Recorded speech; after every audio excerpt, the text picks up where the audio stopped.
ഇതെന്തുവായി ഉണ്ടാക്കുന്നേ? ഓ, വായിക്കൊള്ളാത്ത ഒരു പേരും യൂട്യൂബിൽ ഇത് കണ്ട് അതും ചേർത്ത് ഇതും ചേർത്ത് പിള്ളേർക്ക് ഒരുമാതിരി കിഴുകിഴാന്നുള്ള സാധനം കൊണ്ടുവന്ന് തട്ടും. അതുങ്ങൾ മിണ്ടാതെ തിന്നേച്ച് എഴുന്നേറ്റ് പോവും. എന്തൊക്കെയാണോ എന്തോ.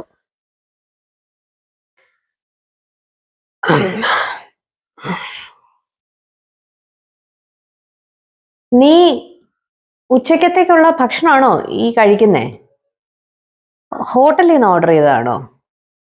ഓ, എന്തുവാ ഇത്? ആ, എങ്ങനെയാ ഉണ്ടാക്കുന്നത്? എന്തൊക്കെയാ ചേർത്തിരിക്കുന്നതെന്ന് അറിയാമോ? അശോ, ഇതാണോ? ഇത് നമ്മൾ പണ്ട് ഉണ്ടാക്കുമായിരുന്നു.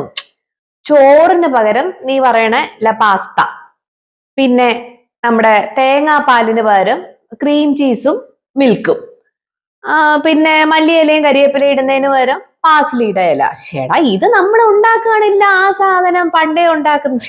ഇതൊക്കെയാണ് ഹോട്ടലിൽ നിന്ന് ഇത്രയും കാശ് കൊടുത്ത് വാങ്ങിക്കുന്നത്. ഇപ്പോഴത്തെ പിള്ളേരുടെ അടുത്തൊന്നും പറഞ്ഞാൽ കേൾക്കത്തില്ല. എടി, ഈ പ്രോട്ടീനൊക്കെ എന്നാ ഉണ്ടായത്?